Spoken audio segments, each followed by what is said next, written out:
Përshëndetje të nderuar shikues, sot do të sjell një histori, më besoni, shumë të dhimbshme, një histori nga ato që ndoshta ne as nuk e imagjinojmë. Krijojmë në këtë botë një besim që ndonjëherë harrojmë që jeta mund të na sprovojë me gjëra shumë të vështira dhe harrojmë ato të mira që ne i kemi dhe Zoti na i fal, duke kërkuar më shumë nga jeta, duke mos e menduar anën tjetër që çdo medalje i ka dy anë. Sot do të lexoj rrëfimin e Nertilës, një vajzë që kishte jetuar shumë e lumtur, kishte gëzuar, kishte lumturuar, kishte dashuruar, ishte ndërtuar, por nuk e kishte pritur që jeta do ta godet në këtë formë. Asnjëherë në jetë nuk e kam menduar se do të ulem një ditë për të shkruar këtë histori. As kam besuar ndonjëherë se jeta ime do të ndryshonte në mënyrën më të papritur, më të dhimbshme dhe më të mrekullueshme njëkohësisht. Sepse kur ke shëndet, e merr gjithçka si të mirëqen, e kur ai të rrëzohet papritur, kupton se sa e brisht është jeta dhe sa e fortë është dashuria e vërtet, madje edhe nga dikush që nuk të ka lindur. Unë jam Nertila, jam 35 vjeçe, kam lindur dhe jam rritur në Tiranë.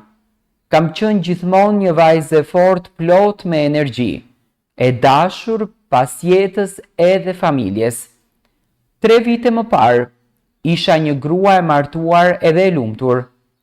Jetonim në Zvicër me bashkëshortin tim, një njeri jashtëzakonshëm që më ka dashur që nga dita e parë. Jeta jonë ishte si një përall moderne, me punë të mirë, stabilitet ekonomik, dhe mbi të gjitha me shumë dashuri. Kishim ëndra për të zgjeruar familjen tonë, për të udhëtuar, për të ndërtuar një shtëpi të vogël në vendin tonë, ndërsa jeta po qeshte me ne. Por një ditë, ajo buzëqeshje u kthye në lot. Fillimisht mendova se ishin thjesht lodhje apo stres. Ndjehesha e rënduar, me fryrje të trupit, me të përziera, fillova të humbisja peshën edhe forcën. Ishte një ndryshim i frikshëm. Por, më në fund pas gjithë këtyre gjërave, vendosëm të bënim analiza. Pasi bëm analizat, aty erdhi lajmi shkatërues. Sëmundje e avancuar e veshkave. Në fillim nuk e besoja. Jo unë, i thoja vetes, unë që asnjëherë nuk kisha shkelur dyert e një spitali. Unë që ndihmoja të tjerët. Më dukej sikur më ishte vënë një mallkim mbi kokë. Filluan dializat, shtrimet e përditshme në spital, trajtimet të rënda që rënonin çdo pjesë të shpirtit tim. Nuk kisha më fuqi, sytë më shuheshin dita ditës. Nuk kisha më ajo Nertila që njihja. Bashkëshorti im çdo ditë ishte me mua.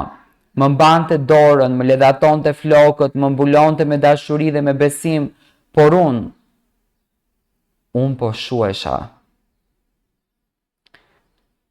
Në ato kohë u gjenda në një realitet që nuk ja uroj askujt. Mami im erdhi me nxitim nga Tirana, kur e pash duke qarë te krevati im, zemra mu qa krejtësisht. Ndërsa baba im, i sëmur nga zemra, kishte mbetur në Shqipëri në një ankth për jetën time, duke më thënë non stop mos vdis bia ime. Ma tha në telefon këtë gjë me zë të dridhur. E unë nuk dija që t'i thosha, më kishte pushtuar frika, por frika nga fundi. Mjekët pas një periudhe të gjatë trajtimesh, i thanë burrit tim atë që e dini në heshtje. Veshkat e mia kishin marrë fund edhe duhej transplanti të bëhej urgjent. S'kishim rrugdalje tjetër. Unë isha në prag të vdekjes. Lista e pritjes për durim veshkash ishte e gjatë dhe koha nuk ishte në anën time. Nëna ime nuk mund të ishte donatore për shkak të diabetit. Vëllezër nuk kam, kushëriri askush nuk ishte i përshtatshëm. Në atë qast, mes heshtjes dhe dhimbjes, ndodhi ajo që për mua është mrekullia më e madhe që ka ndodhur ndonjëherë në jetën time. Vjera ime, në heshtje, me fytyrë të qetë dhe zemër të madhe, ju drejtua mjekëve. Bëni analizat me mua. Nëse jam e përshtatshme, dua t'ja jap veshkën time. Ajo është si vajza ime. Nuk mund të haroj kur atë moment, as mënyrën se si më shikoi në sy kur mi tha këto fjalë. Sytë e saj nuk ishin më të një nëne që sakrifikon për një nuse, por ishin të një nëne të dy që lufton për jetën e bijes së saj. Pas analizave të shumta, mjekët e konfirmuan. Ajo ishte perfekte për ta shpëtuar jetën time. Fillimisht kundërshtova. Si mund ta pranoja një sakrificë të tillë? Ajo ishte 60 vjeçe. Kishte jetuar gjithë jetën e saj me përkushtim për familjen. Por ajo më përqafoi dhe më tha: mos më moho të drejtën të shpëtoj. Kjo është dashuri. Kjo është familje. Ti nuk je thjesht nusja e djalit tim, ti je vajza ime. Dhe ashtu ndodhi. Të nesërmen firmosëm dokumentet. Shkuam drejt operacionit me lotë e me lutje.